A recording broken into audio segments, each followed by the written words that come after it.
Welcome to Commander Pop Culture, a place to gather magical information with some laughs, might I add. Hello everyone, so you want to build Gwenom. Well, I might have the list for you. If you want to build on a non-budget or on a $100 budget, then you're in the right place. I like to start with the non-budget first, then shave off everything. And I'll talk about the budget list afterwards. So why did Gwenom interest you? Well, it's probably because it's a conditional Bolas' Citadel from the command zone, which is insane. Just having that type of effect at the cost of an attack trigger is wild. She's also got lifelink, so you get to offset the life loss from casting stuff for free off the top of your library. It's probably one of those commanders that you have to kill on sight. Kill him! In all honesty, if you let this thing attack once, it's probably enough to generate enough value where there's no coming back from it. Well, game over.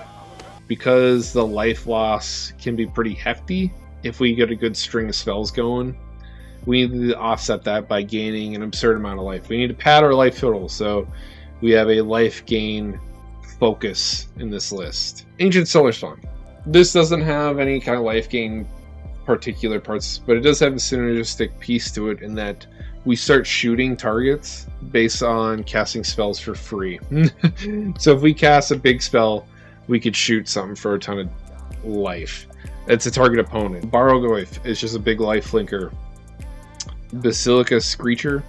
Extort is a really sick keyword that combos really well with Gwenom because it offsets the life loss. We do have to sink mana into it. We can only sink 1 mana per spell into our stuff. But imagine this. You have 3 opponents. You cast a spell that costs 3, so you hurt yourself for 3 life.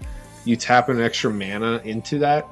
You drain your opponents for 1, and then you gain 3 life back. So essentially, you got a free spell with no life loss at all. Extort is like an MVP keyword. If you thought about skipping out on Extort, I would say that's a huge mistake. Don't do it. Take my advice. Extort is the tits. You gotta play it if you want to live a long time while playing.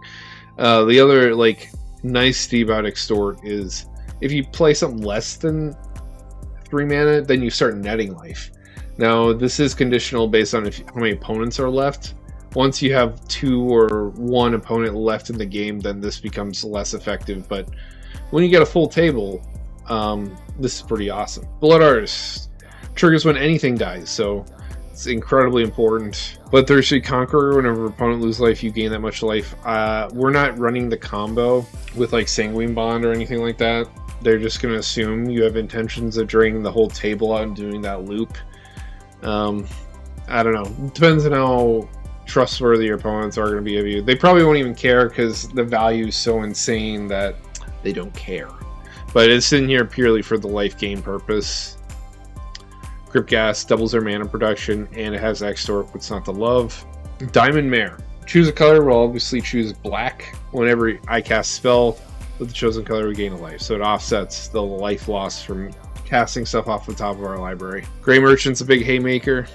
We drain life based on the number of black symbols we have in play. What's crazy is, say our devotion is 10. We drain everyone for 10, and then we gain 30 back. We gain life based on the life loss. So that's a real good donkey punch. It hurts. Nighthawk Scavenger, just a big body with lifelink. Noxious Gearhulk removal, it gains us a bunch of life.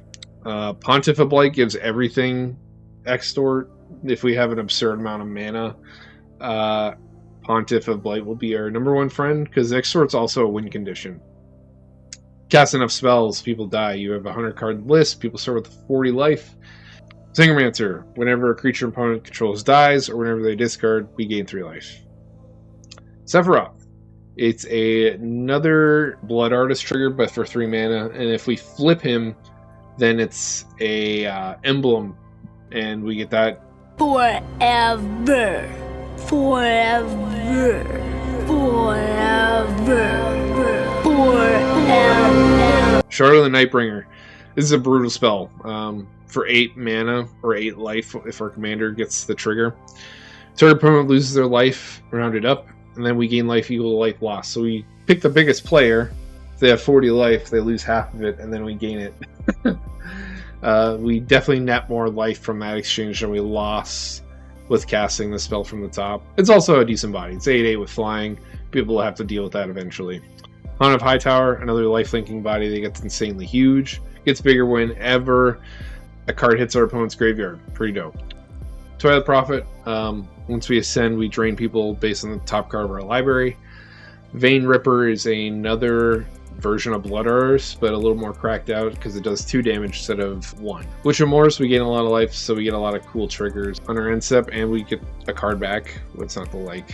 For 74 cents, it's a sick budget card. Kind of does double duty. Sanguinate, it's like a fireball, but it's like Grey Merchant. We sink X into it, we drain X from our opponents, we gain life equal to life lost. So if it's 10, we get 30 back if there's 3 opponents. We actually like tutors that put cards on top of our library. So like things like Imperial Seal and Insatiable Avarice are spectacular. Same with Vampiric Tutor. We just want them on top of our library, and then we cast it for free from the top. Now there is a combo. If you get the Gwenom trigger and you have a tutor Necropotence or Necrodominance, and that way you can manipulate the top card of your library and you'll hit all gas and no brakes as long as you have a life total to work with. The only thing that stops you with the Gwenom trigger is if you brick on lands. So you go to combat, you haven't played a land yet, you could play 1 land off the top of your library. Once you hit the second one, the whole process stops. The Necropotence and Necrodominance helps because you could pitch the top card of your library, which is a land that you have access to due to Gwenom's trigger. It lets you look at the top, and then you just keep going. I want it all. And these are probably enough for you to win the game. Start manipulating your top, and then you probably put in so many permanents that there's nothing your opponents can do at that point. Vampiric Link gives their stuff double lifelink. It doesn't explicitly say lifelinks. Aetherflux. This is a combo piece. We could storm off by playing so many cards off the top of our library. Eventually, we find Aetherflux. We gain a shit ton of life from like the storm count, and we just shoot everybody to death. Doubles our card draw, doubles our life total. I think the life total is the way more important part. Bantu's Monument. It's a win condition. Whenever we cast a creature spell, each opponent loses life, we gain a life. It's also a coupon. We're Mono Black. Coupons go really far. Play at least 3 spells, then Bantu's Monument paid for itself. It's a good feeling to have. Cage Sun, double our mana production, protection of our commander, Demon Sworn to gain life for black spells, Explanar Lens doubles our mana, Jet Medallion, another coupon, Lash Writhe, we are mono black, so we're going to have a lot of swamps. Our commander get really big, gain us a ton of life in combat, pretty sick equipment. I also running the Nightmare Lash, which does the same thing. Prism Ring, choosing a color again, we gain life whenever we cast a spell of the chosen color. Sensei's Divining Top, this also helps us manipulate the top of our library. We don't even need mana, because what you do is you play Sensei's Top, you tap it, put it back on top, exchange for the land, cast top from the top of your library for free, and then you just do that over and over again, so it's pretty darn good. Most of the time when you use the top combo, you need a coupon for it. In our case, we just need life. Staff of the Death Magus, gain life whenever a swamp comes down or we cast a spell of a black origin. Dark Crystal gives a coupon. We have Graveyard Hate, and then for 6 mana we could take something we've exiled with us and put it under our control. That's nice. Playing with the new Soul Stone lets us add mana, and then eventually we could exile something and our upkeep, return a creature card from our graveyard to the battlefield. That's pretty nice. I don't have a lot of creatures. 20. Thermal Drain is card advantage and rock, essentially. Consuming Corruption, removal that also gains us life based on swamps. Hatred. Whenever I have a commander that's black and has lifelink, Hatred is an auto-include for me, because we get to one-shot our opponents. It's an instant, so if people don't block our commander, we sink 17 life, make our commander a 21 for kill them, because our commander has lifelink, we gain all the life we invested back. And then we continue on with our game like nothing happened, only there's one less player with us. The fewer players there are, the better chance we have at winning. And I usually go into attacks attacking the most competitive person to our strategy first, and then, you know, create a gap between us and the next opponent to our plans. It's nothing personal, Jack. It's just good business. Death Greeter's a new one. Whenever something dies, we gain a life. It's like a cheaper version of Blood Artist. Very efficient at what it does. Elegy Acolyte.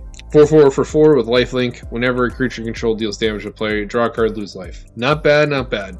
I mostly just wanted it for the lifelink. We need more ways of gaining our life back. You become less efficient because, unfortunately, popular lifelink cards are really expensive. Or, not lifelink cards, but things that gain you large swaths of life. For instance, we don't have access to things like Exquisite Blood anymore. We don't have access to Bloodthirsty Conqueror anymore because they're both $20+. Tendrils of Agony is another win condition. It has Storm, so if we get a big fat pile of cards on top of our library and you play this last, you can potentially drain enough people and win the game from it. What sucks about it is if it is at the top of your library before you get a good chain going on, then this is not going to do you any good. Blackblade Reforged is another quality scaling equipment, kind of like our Nightmare Lash kind of effects. Genji's Glove makes a return. Double combats, double damage triggers, that's a lot of life gain. Can't ignore it, it's super good. And yeah, we have a more Voltron-y kind of package with like Hero's Blade, Nettle Cyst, the cranial plating. Just good value equipment. Oh, Naganita, because there's Girl Trample if we need it. Strata Scythe is a great equipment if you're monocolored. It scales off of how many cards you have of a particular land type. So we hit a swamp, and it also sees other people's swamps. So you want the more common of the two. You want swamps rather than snow-covered swamps because, well, they're probably more rare. So I went with swamps with this version of the list, hoping that other people are playing swamps too. I think black is one of the most, if not the most popular color in Magic. Well of Lost Dreams, another way for us to kind of manipulate the top of our library. If we get stuck on a land, pay X to draw X cards based on life gain. Demonic Embrace, just a reusable aura, makes our commander evasive by giving it flying, gives a nice stat block increase. Font of Agony is repeatable removal. Whenever I pay life or something, i.e. when we cast stuff from the top of our library, we put that many blood counters. And then for 2 mana, we remove 4 blood counters to destroy a target creature. So, and it's instant speed removal based on how many counters we have on it. Pretty darn good. Greed to help us manipulate the top of our deck. Same with Necrodominance, since we can't play with Necropotence now because it's a game changer. Trespass Curse. We pick the player that's going to be making the most creatures. Usually token decks is what I throw this on. Somebody's poisoned the water hole! And the rest is just card advantage and swamps. So I'll probably play this a handful of times. I imagine it's going to piss my friends off something royally. So like, it's not one of those lists that like will last in your rotation long, because like the play pattern's really simple. It's really effective, and that just means boring gameplay from your experience and aggravating gameplay from your opponent's experience. So this is like one of those decks where I don't see having a lot of shelf life. It's just so good. It's another one of those commanders that are so expensive that you can't possibly account for in the deck total. If you remove this as a commander price tag, then it's well under $100 for people to afford. But that brings us to the end. I hope you all enjoyed. I will be playing this list in the very near future. Subscribe. Make sure you don't miss out when I do play it. Take care now. Bye.